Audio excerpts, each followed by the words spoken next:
সামান্য একটু অহংকার আসছিল দিলে। কি অহংকার? ও খ্রিস্টানকে দেখে কোন এক গির্জা দিয়া যাইতেছিল, দেখতেছে খ্রিস্টানরা গির্জায় আরাধনা করে, বলছিল মনে মনে তোরা জাহান্নামী আমরা জান্নাতি।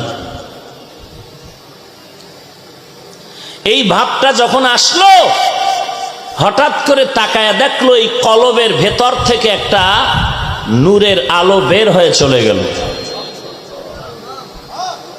এরপরে সামন দিকে কিছু চললেন, খ্রিস্টান পাড়া এলাকা, খ্রিস্টীয় মেয়েরা সুন্দরী রূপসীরা পাত্রে করে টিউবওয়েল বা পানির কূপ থেকে পানি নিচ্ছিল। 30,000 হাদিসের হাফেজের নজর পড়ে গেল ওখানে। এর মধ্যে একটা মেয়ের দিকে নজর পড়ে আর চোখ উঠাইলেন না। এক পর্যায়ে তিনি বললেন ওই মেয়েকে বিবাহ করে যাব।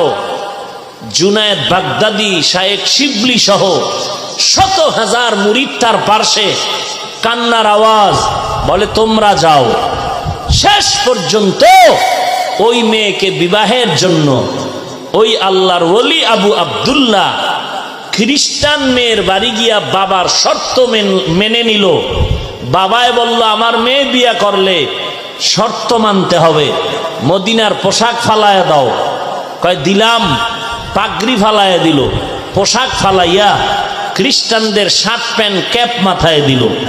বলে এরপরে 1 বছর জঙ্গলের মধ্যে শূকরের রাখাল হয়ে কাজ করতে হবে। বলে রেডি হয়ে গেলাম। আপনি মিয়া সাত সামনে নিয়ে টেনশন করেন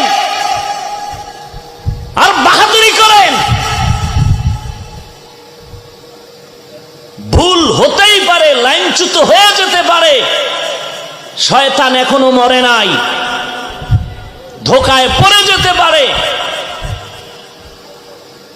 ভুলের ঊর্ধ্বে কেউ নয়, ভুলটা স্বীকার করবা। রাসূল তো নিজেই বলেছেন সমস্ত বনি আদম অপরাধী, এর মধ্যে ওই অপরাধী ভালো যে অপরাধের থেকে তওবা করে। অপরাধ করেছে এটা তো দোষণীয় নয়, স্বীকার না করা দোষণীয়।